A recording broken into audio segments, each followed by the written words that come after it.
Now let's go to the cash receipts worksheet where we're going to do a few things with an advanced filter. And the first thing we want to do is I have all of these different segments, or it looks like products that we sell and the day we sold them and for what amount. I want a unique list of these products, right? There's 100 records right here. How many different products do we sell? So we can do that with an advanced filter. So I click right there and I'm going to go to data ribbon, and right here is the advanced. Normally when you click on the advanced filter, it grabs all of your data, and most of the time that is exactly what we want. This is the one time it's not. So under my list range, I only want to grab the column that has the list that I'm trying to find the unique values for. So I've selected that, just that column. I'm going to copy this to a new location. There's no criteria, and my location per my instructions is J1, and I'm going to make sure that I get unique records only. So now when I hit OK, I get my list. So it turns out we only have 4 out of those 100 records. We only have 4 unique products or segments that we're selling. Okay, now we want to filter the main data. I want to see all the gift and food sales on Friday. So I need to put in my criteria. So the day is Friday. I'm going to enter. And then the segment is, to start with, we'll just put food here. To be safe, a lot of times I will control copy the spelling of these words just to make sure I'm actually spelling it exactly as it is in the data, because any kind of misspelling, or if there's a space or anything, your filter will not return any records. So then we also want gifts, but those gifts are also on Friday.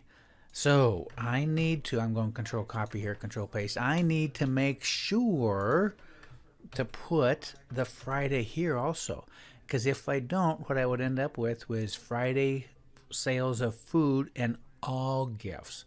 By putting Friday there, now I have Friday food or gifts on Friday.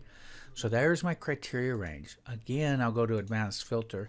This time we do want all of the data, and it's remembering our last setting, which is a bummer. So I'm just going to run over here and type the letter A. So now we go from A9 to, oh, actually it should be E, not D, E130, right? So that's all of our data.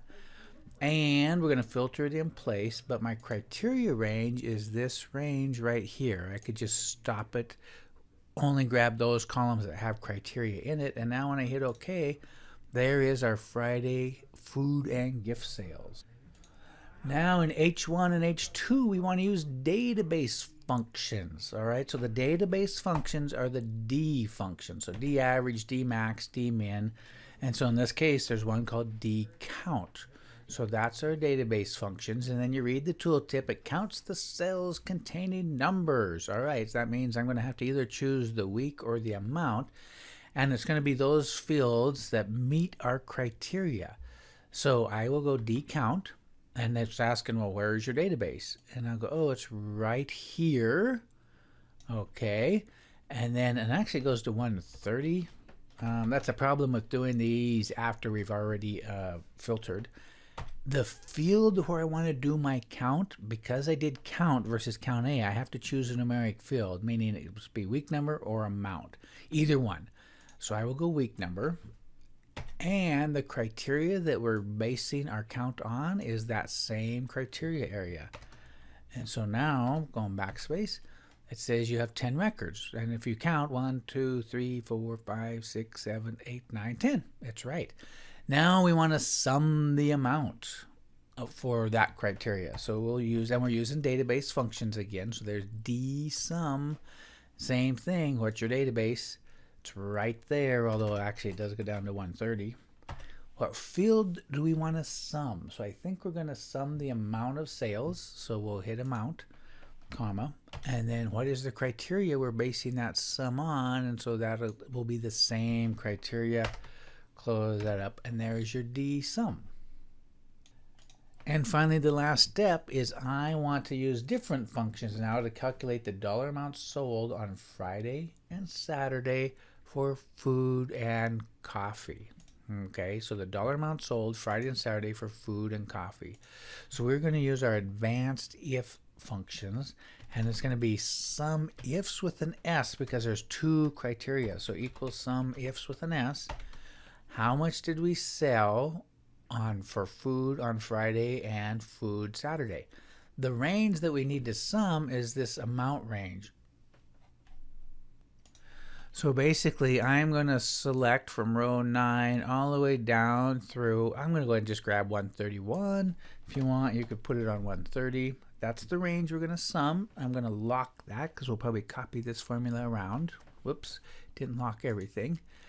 And then it goes, well, what's your criteria range? Well, we have two of them. One that shows me my segment and one that shows me my day. So let's start with the segment one. And I will grab through here 130. That's the criteria range, and I will lock that. And then what is the criteria that I'm looking for in that range? Well, because that red range is our segment, the thing I'm looking for in there is food. And I am only going to lock the G on that one because as I drag it down, I want the 5 to go to 6 so that it picks up this coffee. Okay. But I'm not done. I also have another criteria range 2, which is it Friday or Saturday? Where do I find that? Again, that will be right here. So B, and I'll make it 130 again. I'm going to lock both of those references, so B9 and B130. What am I looking for in that range? And I'm going to look for the word Friday. And this time I'm going to absolute reference the 4. Whoops. So now I'll move over here, close that up, and there we go. That's going to look for the words food and Friday in these two ranges, and if it finds it, it's going to sum the amount column. That's what we're doing.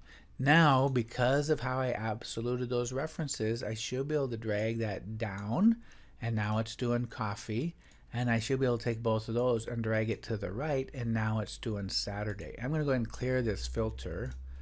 I should probably have done that before I did my formula, but there you go. Those are the values for Friday food, Saturday food, Friday coffee, Saturday coffee.